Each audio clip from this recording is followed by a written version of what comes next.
With having such a rough opening year, what does the future look like for Top Thrill 2, and what changes can we expect to see when the coaster reopens in 2025? Then I share with you my predictions on how often I think Top Thrill 2 will be operating in 2025. This is Theme Park Brandon, and I hope you're having a blessed day. When Cedar Point announced that they're going to be opening Top Thrill 2 in 2024, everyone knew that this coaster was going to be one of, if not, the most talked about coasters in the world in 2024. And guess what? Top Thrill 2 was definitely one of the most talked about coasters of 2024, but sadly, not in the best way, unfortunately. Sadly for the 2024 season, Top Thrill 2 only operated 6 days. Yes, a total of 6 days. Which brings me to, there will need to be changes to the ride so that it operates at least 7 days or more in 2025. Yes, one more day than 2024. And here are a few of those changes that I think we will see coming in 2025 regarding the once Intamin and now Zamperla Strata Coaster Top Thrill 2. The first thing is going to be the locker setup. Now, if you're there opening weekend or shortly after when Top Thrill 2 is in operation, then you know the lockers were it was a bottleneck, and they definitely need more lockers right there. For one, they shouldn't be charging for lockers in my opinion, so hopefully that does change. But regardless, if they can add a couple more rows of lockers right here, you're really going to cut down the line of people waiting to get lockers than getting in the line. So hopefully Cedar Point has it in their budget, and honestly, let's face it, there's no reason why they don't, so that way they can get more lockers for Top Thrill 2. Now this one might piss some people off, and like myself, I'm a little frustrated just thinking about it, but I do understand to a point. But I do think that we could see a fast lane reduction for Top Thrill 2. And what I mean by that is, in 2024, when you bought a single day fast lane pass, you're able to ride Top Thrill 2 once, which that's okay. I understand why the park has that rule. But for those of us who have fast lane all season, in 2024, we were able to ride Top Thrill 2 as much as we wanted to, which honestly was a huge benefit as to why I was able to get 3 rides on Top Thrill 2 on opening day. I really can't see Cedar Point going down to 1 ride per day regardless of the fast lane pass that you have, whether it's all season or the daily fast lane pass. Now this next one has been rumored, and I am buying it to a point. I think that for some reason the trains are the major focus of what the issues that Top Thrill 2 has, and with that being said, it would not surprise me at all if we would see Top Thrill 2 open up in 2025 with brand new trains, or even modified trains. Now, I'm no engineer, so I really do not know exactly what part of the train or parts is causing the issue with Top Thrill 2, at least the main issue. Because let's be honest, the trains are just a part of the issue. There's a lot more to that, more on that here in a minute. But from what I have heard, there is a chance that Zamperla is working on new trains for Top Thrill 2 to open up in 2025, which honestly kind of sucks, because if you were able to ride Top Thrill 2, those trains are phenomenal. They might even be the best trains that I've ever experienced on a roller coaster. That is how comfortable they are, and they look great. So I would definitely be sad if Cedar Point and Zamperla decided to go with all new trains for Top Thrill 2 in 2025. Now, before I get to the last 2 things that are very negative in my opinion for the park and for us, if you're looking for some new coaster merch for the holidays, be sure to check out keepridingcoasters.com for affordable and yet very comfortable coaster merch. I greatly do appreciate all the support, and I mean that. Now let's talk about the biggest negative in my opinion would be some of the issues with Top Thrill 2 have to do with the top hat.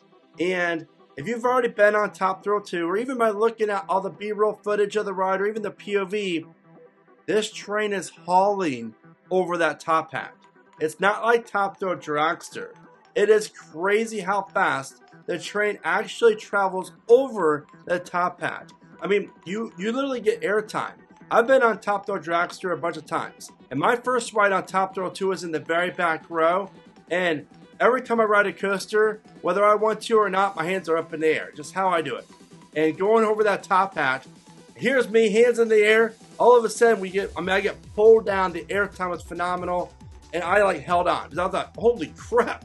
I was not expecting that at all. I for sure thought I was going to end up in Lake Erie on the other side of the peninsula. That is how good the airtime and the top hat element is with Top Thrill 2.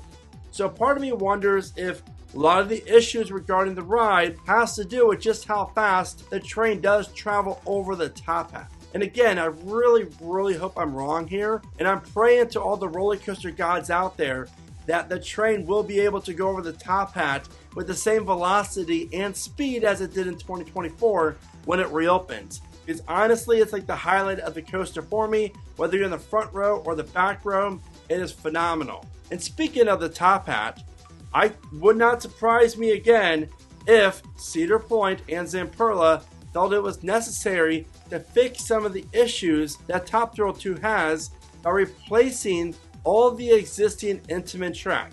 Now, way back before Top Thrill 2 was announced, I made the prediction that if Cedar Point decided to not replace all the track going forward, once the new coaster reopens, that it's going to cause issues and that the park will regret it. I mean, after all, we're talking 20-year-old coaster track that has to deal with the Lake Erie winters, the hot summer days.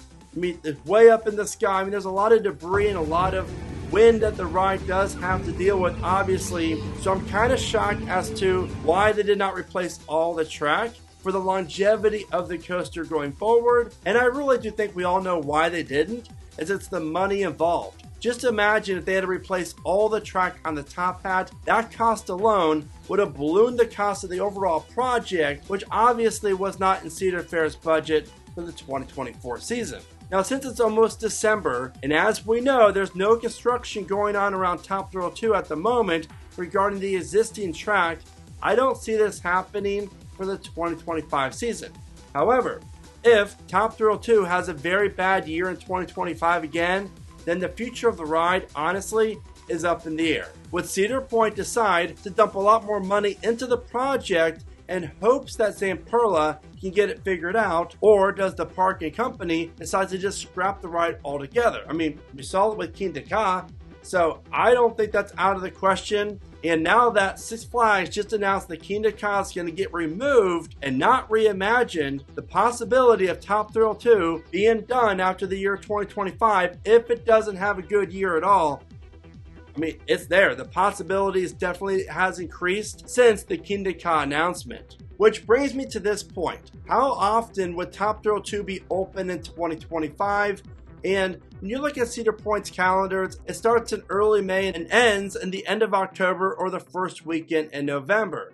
So with that being said, I think there's a realistic shot, hopefully, and I may be exaggerating on this, but I think it's fair to say that Top Thrill 2 will operate at least 60% of the operating days in 2025. If it is less than that, then that is not good. And you better believe all the rumors that are going to be surrounding the coaster and the fate of it if that is the case. Now, I mentioned in past videos before as to why I really feel like Cedar Point and maybe even Zamperla, but mainly Cedar Point, is not so sure about the future of Top Thrill 2 is because of the sudden announcement of their new Vekoma tilt coaster, Siren's Curse. Remember, that coaster was never intended to be built at Cedar Point, and it was a last-minute decision to relocate it to Cedar Point in time for the 2025 season. Speaking of Cedar Point and all of its awesome roller coasters, if you're curious as to how I rank every single coaster at Cedar Point, then the video at the bottom of your screen is just for you. With that being said, what are your thoughts on the changes that could be coming to Top Thrill 2 in 2025? You know what to do. This is Theme Park Brandon. Remember to smile today, think positive, and of course, keep riding coasters.